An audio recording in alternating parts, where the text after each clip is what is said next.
आप देख रहे हैं देश का सबसे भरोसेमंद चैनल दिल्ली नेशनल।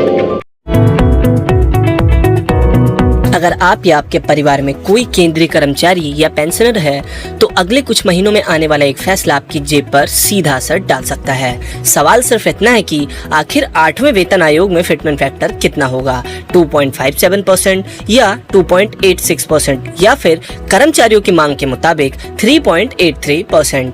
यही सवाल का जवाब जानने की कोशिश आज पूरे देश के करीब 1 करोड़ केंद्रीय कर्मचारी और पेंशनर्स कर रहे हैं, क्योंकि फिटमेंट फैक्टर ही तय करेगा कि सैलरी और पेंशन में आखिर कितनी बढ़ोतरी होने वाली है। सबसे पहले समझिए कि फिटमेंट फैक्टर होता क्या है। नाम थोड़ा मुश्किल लग रहा है, लेकिन इसका मतलब बेहद आसान है। फिटमेंट फैक्टर एक ऐसा मल्टीप्लायर होता है जिससे आपकी मौजूदा बेसिक सैलरी को गुणा करके नई बेसिक सैलरी तय की जाती है।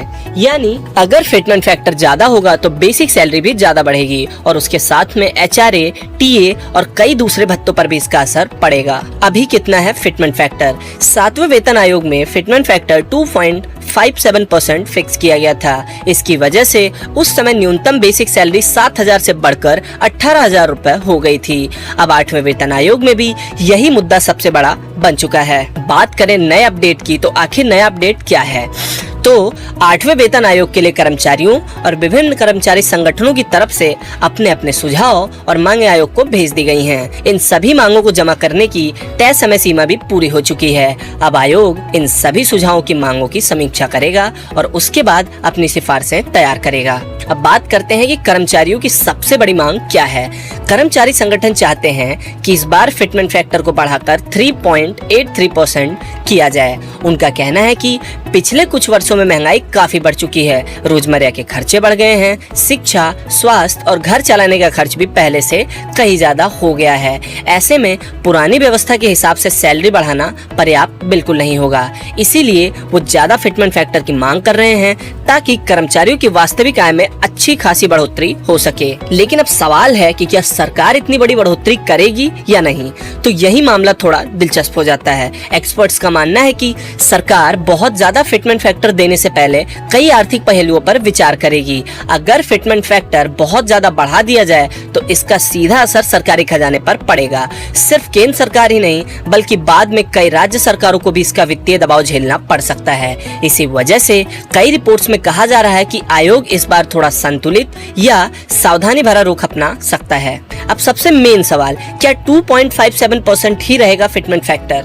तो फिलहाल ऐसा कहना जल्दीबाजी होगी। अभी तक सरकार ने ना तो नया फिटमेंट फैक्टर घोषित किया है और ना ही किसी संख्या पर आधिकारिक मुहर लगाई है। बाजार और विशेषज्ञों के बीच अलग अलग अनुमान लगाए जा रहे हैं। कुछ लोग मान रहे हैं कि ये 2.57% के आसपास ही रह सकता है, जबकि कुछ लोगों का अनुमान है कि इस बार ये परसेंटेज 2.86% तक जा सकता है। लेकिन अंतिम फैसला केवल सरकार और वेतन आयोग की सिफारिशों के बाद ही होगा। पेंशनर्स के लिए इसका क्या मतलब है?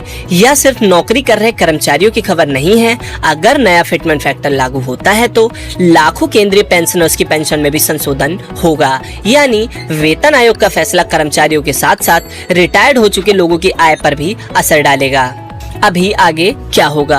अब जबकि सभी कर्मचारी संगठनों ने अपने अपने सुझाव आयोग को सौंप दिए हैं, तो अगला चरण उनकी समीक्षा करने में जाएगा। इसके बाद आयोग अपनी सिफारिशें तैयार करेगा, फिर केंद्र सरकार इन सिफारिशों पर विचार करेगी और अंतिम मंजूरी के बाद ही नए वेतन और पेंशन्स का रास्ता साफ होगा। अब सबसे जरूरी बात, फिलहाल सोशल मीडिया पर कई तरीके के दावे किए जा रहे हैं कि फिटमेंट फैक्टर तय हो गया है या न्यूनतम सैलरी इतनी हो जाएगी। लेकिन सच्चाई यह है कि अभी तक किसी भी नए फिटमेंट फैक्टर का ऐलान नहीं किया गया है। नई न्यूनतम सैलरी पर भी सरकार की आधिकारिक घोषणा नहीं आई है। इसीलिए अभी जो भी आंकड़े सामने आ रहे हैं वो अलग अलग कर्मचारी संगठनों की मांगों या विशेषज्ञों के अनुमान के हिसाब से हैं। इसीलिए अंतिम फैसला सरकार की मंजूरी के बाद ही आएगा और आपको उसका इंतजार करना चाहिए। अब 8वें वेतन आयोग से लाखों कर्मचारी और पेंशनर्स को बड़ी उम्मीदें हैं। सबसे ज्यादा नजर फिटमेंट फैक्टर पर टिकी हुई है, क्योंकि यही तय करेगा कि जेब में आने वाली सैलरी और पेंशन कितनी बढ़ेगी।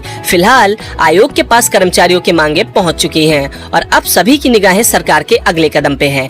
इसीलिए अभी किसी भी वायरल दावे पर भरोसा करने से पहले आधिकारिक घोषणा का ऐलान करना ही सबसे बड़ी समझदारी होगी।